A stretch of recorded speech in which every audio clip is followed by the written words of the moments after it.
Montgomery Ward Incorporated was a pioneering mail-order and department store retailer which operated between 1872 and 2001.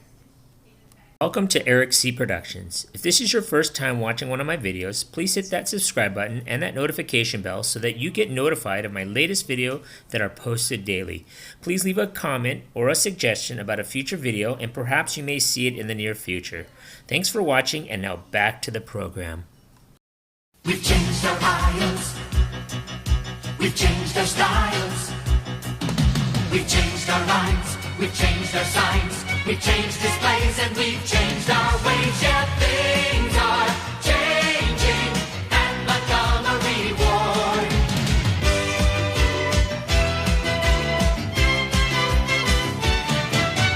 Things are changing at Montgomery Ward. Montgomery Ward was founded by Aaron Montgomery Ward in 1872.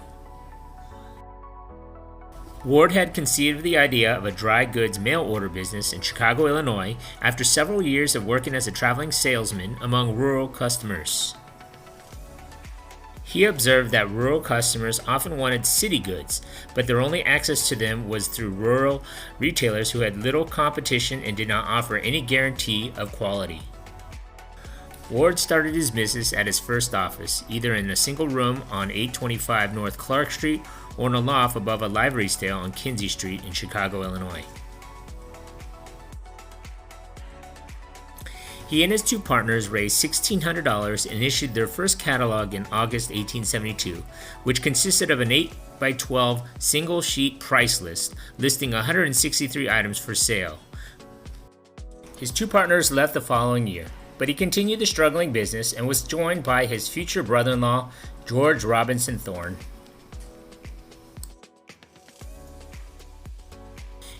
In the first few years, the business was poorly received by rural retailers. Considering Ward a threat, they sometimes publicly burned his catalog.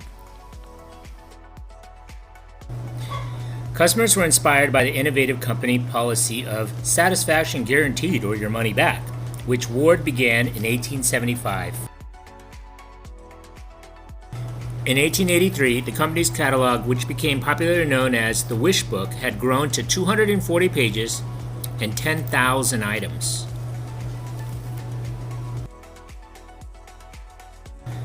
In 1896, Ward's encountered its first serious competition in the mail order business when Richard Warren Sears introduced his first general catalog.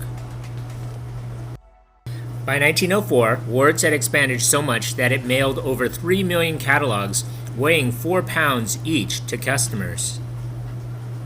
In 1908, the company opened a 1.2 million square foot building north of downtown Chicago. The building, known as the Montgomery Ward Catalog House, served as the company headquarters until 1974. Aaron Montgomery Ward died in 1913 after 41 years of running the catalog business. The company president, William C. Thorne, the co-founder's eldest son, died in 1917 and was succeeded by Robert J. Thorne, who retired in 1920. Around the 1920s, Ward began opening up retail stores to exhibit catalog merchandise, following the lead of the Sears, Roebuck and Company.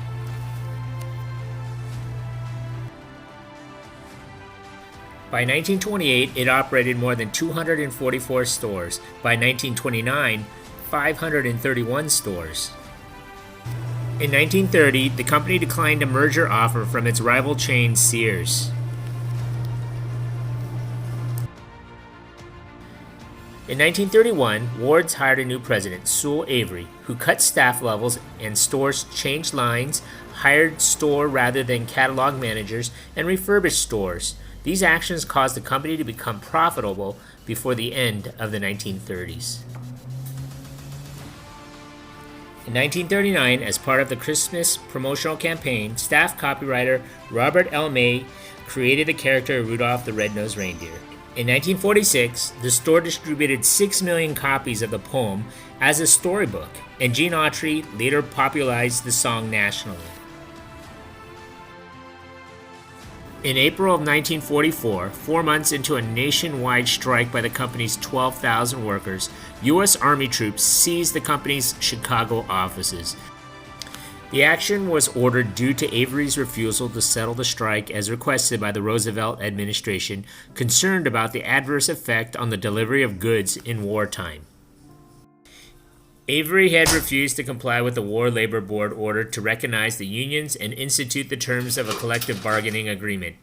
8 months later, with Montgomery Ward's continuing to refuse to recognize the unions, President Roosevelt issued an executive order seizing all of Montgomery Ward's property nationwide, citing the War Labor Disputes Act as well as his power under the Constitution as Commander-in-Chief.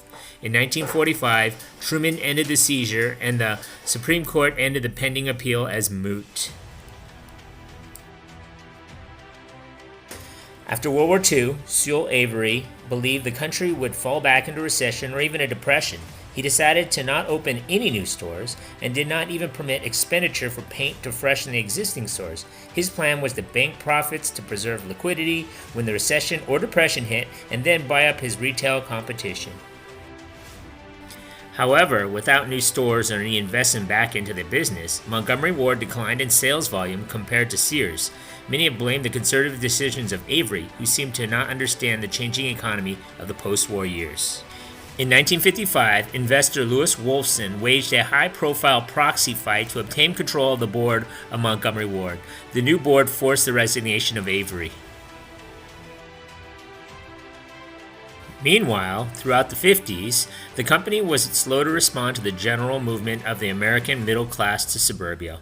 While its competitors, Sears, JCPenney, Macy's, Gimbel's, and Dillard's, established new anchor outlets in the growing number of suburban shopping malls, Avery and succeeding top executives have been reluctant to pursue such expansion. They stuck to their downtown and Main Street stores until the company had lost too much market share to compete with its rivals. After Avery's departure in 1955, it was 2 years before the first new store since the 1930s was opened. Ward's tried to become more aggressive with store openings, but it was too late. As the existing stores looked worn and disheveled, malls would not allow Ward's to build there. Its catalog business had also begun to slip by the 1960s. In 1961, company president John Barr hired Robert Elton Brooker to lead Montgomery Ward as president in its turnaround. Brooker brought with him a number of key new management people, including Edward Donnell, former manager of Sears Los Angeles stores. The new management team achieved the turnaround, reducing the number of suppliers from 15,000 to 7,000, and the number of brands being carried dropped from 168 to 16. Ward's private brands were given 95% of the volume compared with 40% in 1960. The results of these changes were lower handling costs and higher quality standards. Buying was centralized, but store operations were decentralized under a new territory system modeled after Sears. In 1968, Brooker helped engineer a friendly merger with Container Corporation of America. The new company was named Marcor. During the 1970s, the company continued its struggle. In 1973, in its 102nd year in business, it purchased a small discount store chain, the Miami-based Jefferson Stores, renaming these locations Jefferson Wards.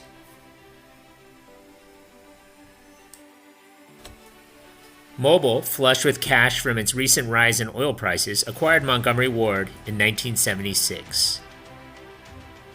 By 1980, Mobil realized that the Montgomery Ward stores were doing poorly in comparison to the Jefferson stores and decided that high-quality discount units along the lines of Dayton Hudson's company's Target stores would be the retailer's future.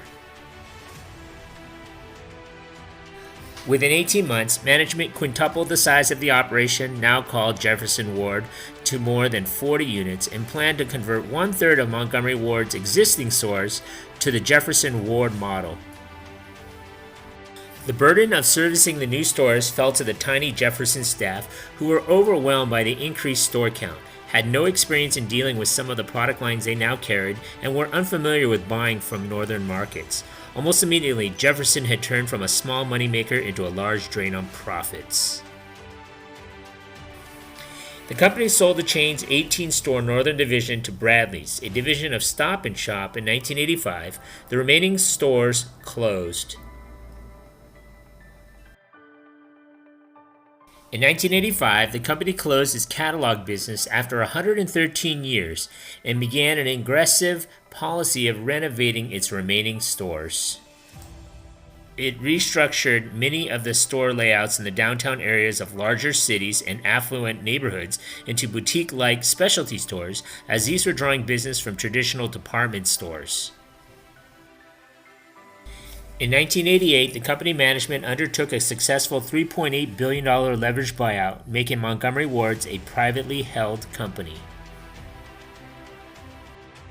In 1987, the company began a push into consumer electronics, opening standalone Electric Avenue stores.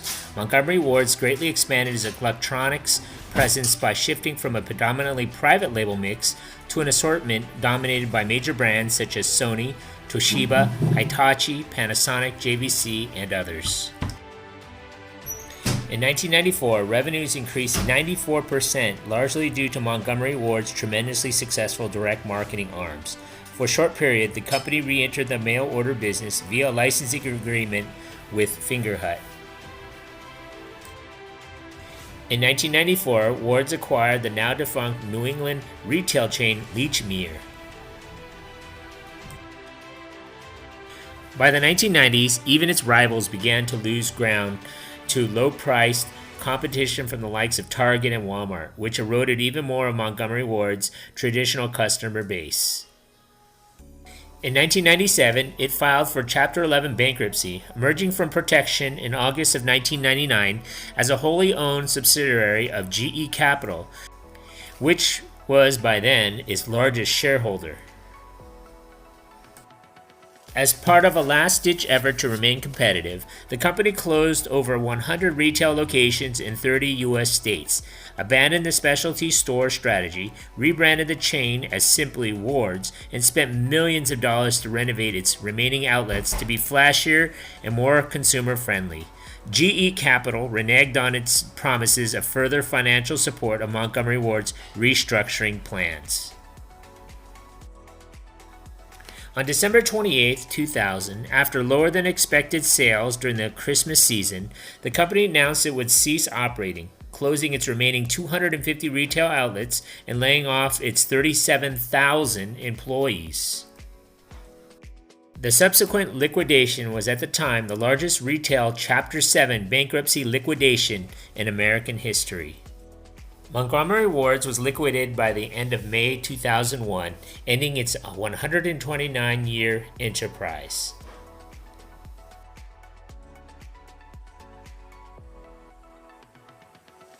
Hey, you just watched my video. Thanks for watching. Hit that like button and please subscribe to Eric C. Productions.